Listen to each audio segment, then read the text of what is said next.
Good morning, ladies. Today we are looking at the rest of Faraday's law.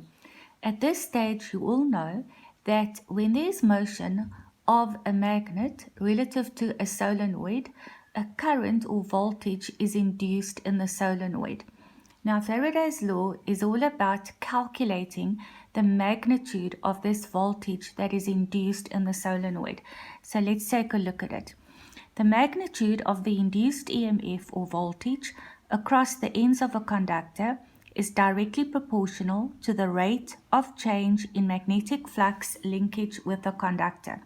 So, in the previous video, we looked at how we go about to calculate magnetic flux.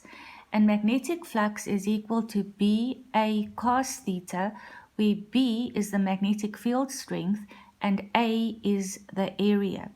Now, the formula looks like this. The induced EMF or voltage is equal to negative. Why negative? The induced EMF opposes the change in flux. You'll remember when we wanted to determine the direction of the induced current, we said that the polarity of the solenoid always opposes the motion of the magnet that is either inserted or removed from the solenoid. N stands for number of turns in the coil. This is change in magnetic flux. And just like change in velocity is final velocity minus initial velocity, change in magnetic flux will be final magnetic flux minus initial magnetic flux. And like we saw last time, magnetic flux is BA cos theta. So it will be final BA cos theta minus initial BA cos theta. And as we saw, it's about the rate of change in magnetic flux, so divided by change in time, which is measured in seconds. The best way to explain this is by looking at a couple of examples, so let's do that. Here's our first example. A wire loop is made up of 100 turns, N is equal to 100 turns, placed in a magnetic field. Whilst rotating, its magnetic flux increases from 0 to 0,8. So the initial flux is 0 and the final is 0,8. Initial magnetic flux 0, final magnetic flux 0,8 Weber in 0,02 seconds. So there's my change in time, and I want to calculate the EMF. EMF is equal to negative N change in flux divided by change in time. So there's the negative. Number of turns 100. Change in flux is final minus initial divided by the change in time, which was given as 0,02 seconds. And that gives us an answer of negative 4,000 volts. So the magnitude of the induced voltage is 4,000 volts. Now, let's take a look at the second example. This one has a little bit more to it because the magnetic flux isn't given. The magnetic field strength is given, and we have to calculate the magnetic flux. It sounds like this. A circular wire loop of radius 30 centimeters contain 20 turns. So take a look at what I've written down here. Radius 30 centimeters. First converted to meters, so divide by 1,000 gives me 0,3. Then calculate the area, pi r squared, which gives me 0,28 meters squared. And then n, number of turns, that's 20. And then they also say, in position 1, the magnetic field strength due to the magnet is positive 0,3 millitesla.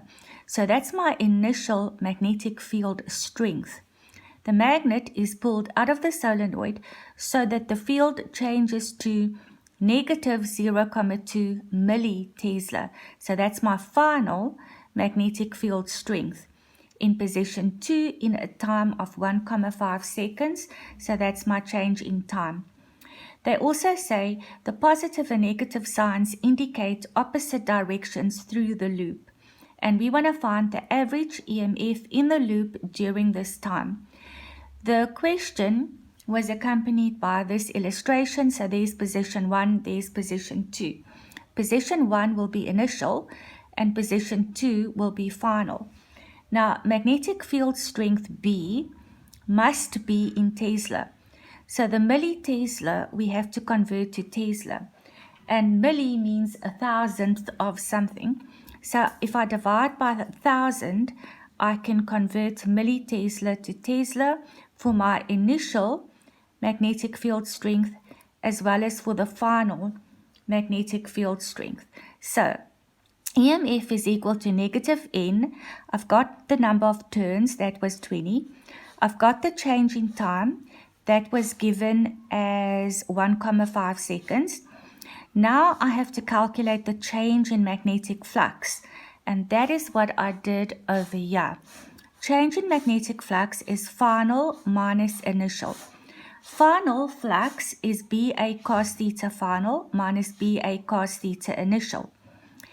The final magnetic field strength is the negative 0,0002 times area, which is 0,28, and then theta, if we go back to our diagram, now the magnetic field here would be horizontal lines inside the solenoid.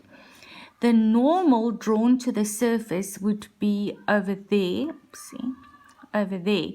So the angle between those horizontal magnetic field lines in there and the normal drawn to the surface will be 0 degrees because those lines will be parallel. So that is where I got the 0 degrees from. Minus my initial magnetic field strength is positive 0,003. Area is 0,28 and again cos theta. And when I do that calculation, I get negative 1,40 times 10 to the power of negative 4 Weber as my answer. That is my change in flux, which I then go fill in for my change in flux. I can do the calculation. That is the answer that I get. So 1,87 times 10 to the power of negative 3 volts. That is my induced EMF. The last example that I want to look at looks like this. A wire loop is made up of 80 turns. So there's N.